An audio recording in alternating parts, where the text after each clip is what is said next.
Okay, so here you go. Rasha Part 3. Whoa. In 1941, immediately... Oh, I should have done this. There you go. Immediately following the attack on Pearl Harbor, a similar hysteria... What? Kate? Kate? Look at me. You are evil. You are evil. Satan. You are evil. Okay. All right. Now that we got my that glasses straight. on for a second.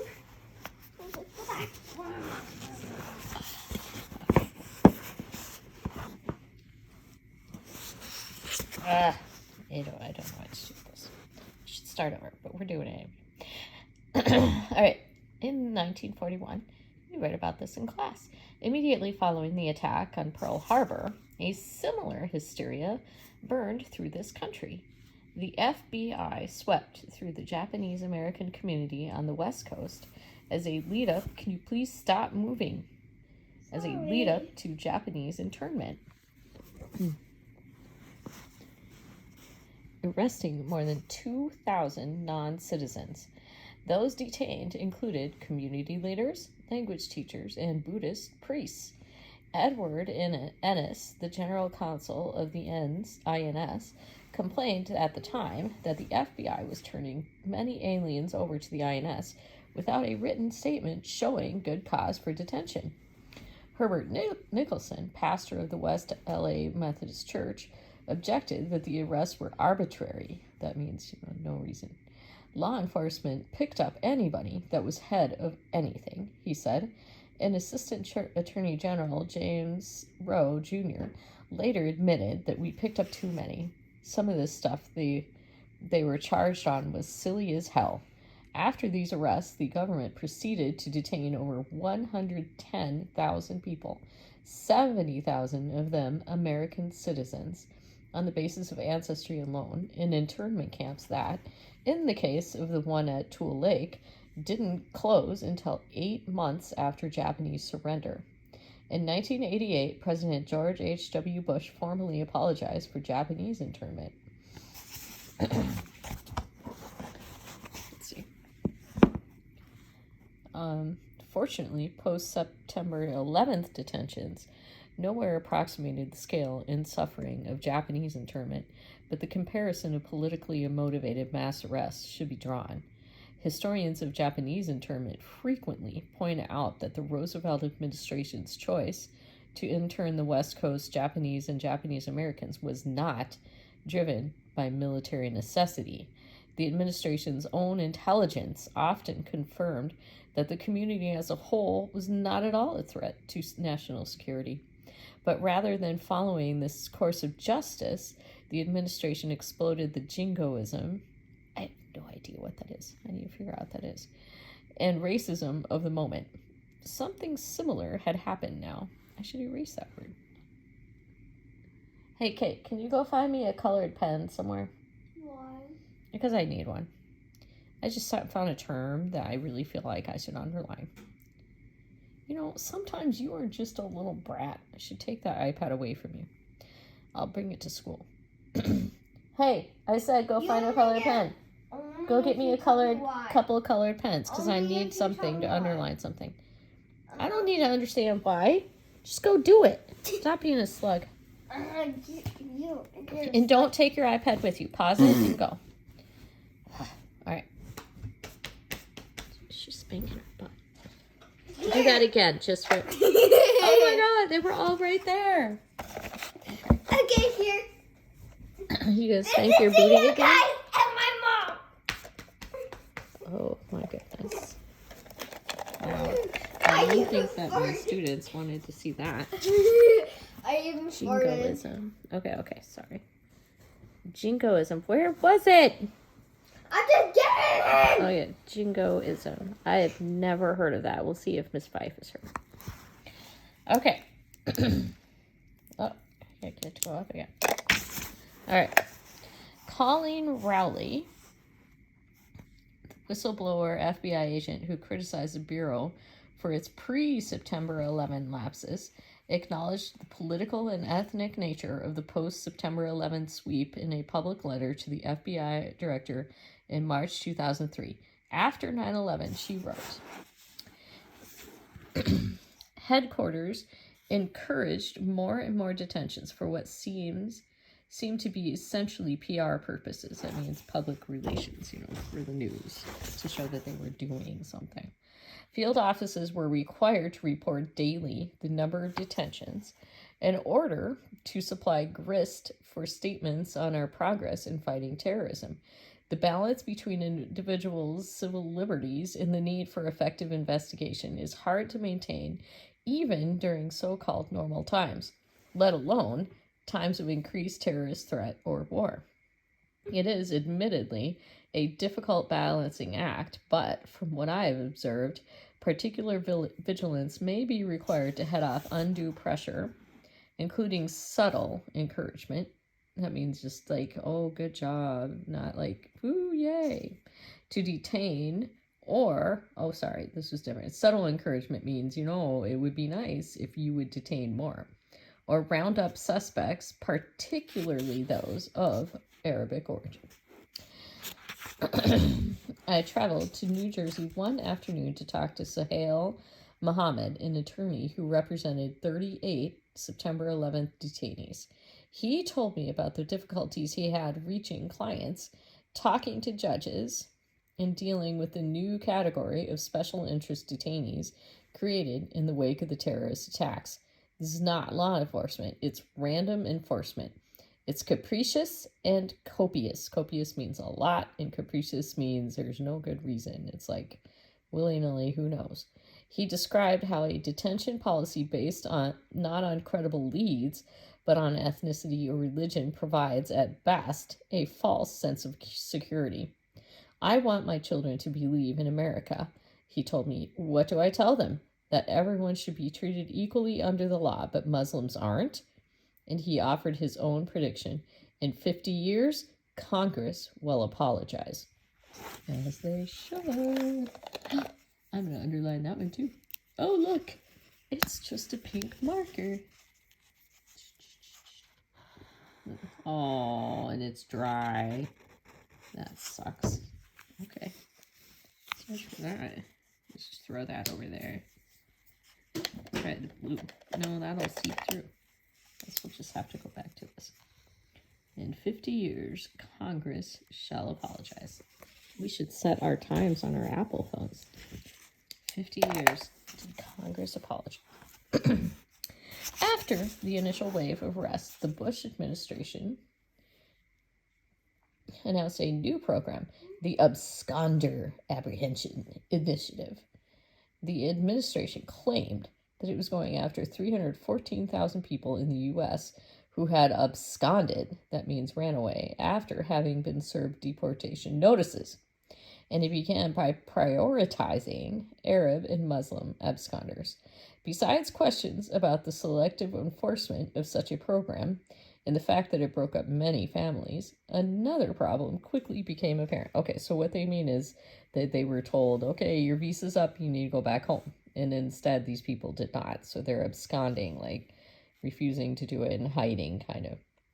So, besides questions about the selective enforcement of such a program and the fact that it broke up many families, another problem quickly became apparent. Many arrested under this initiative either didn't know they had been served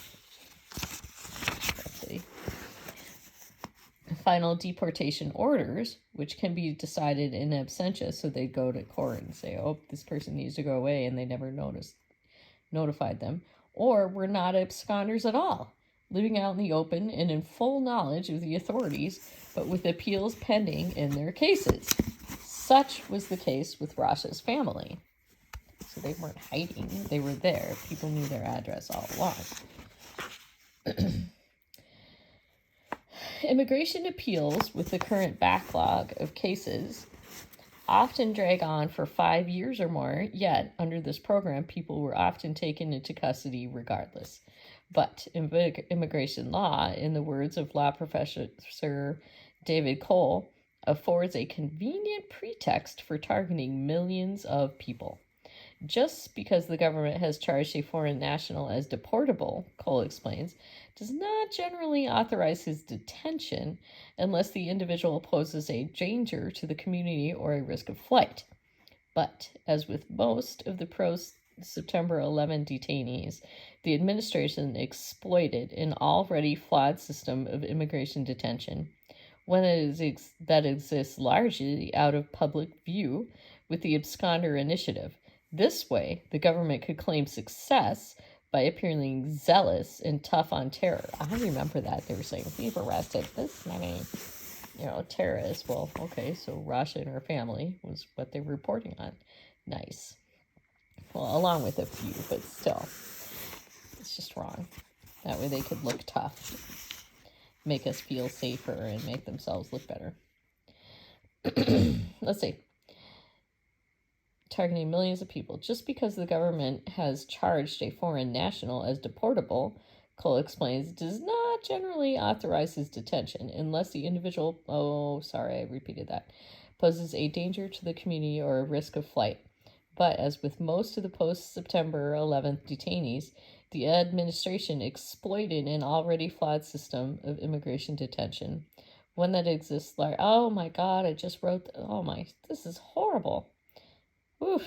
This way, the government could look tough on terror, and they could use it as a political tool. It was also effectively blurring the distinction between alien, criminal, and terrorist. As Mark Dow has shown in American Gulag, you should look up the Russian Gulag, inside U.S. immigration prisons, Dow reveals how immigration detention has exploded in recent years. Since 1996, the year Congress mandated the detention of immigrants who had committed aggravated felonies, even after they've served their sentences, the number of people in immigration detention has risen dramatically. In 1995, approximately 5,500 people were held on any given day for immigration reasons. By 2006, the number was over 27,000. The federal government, moreover, doesn't have the resources to house all these people.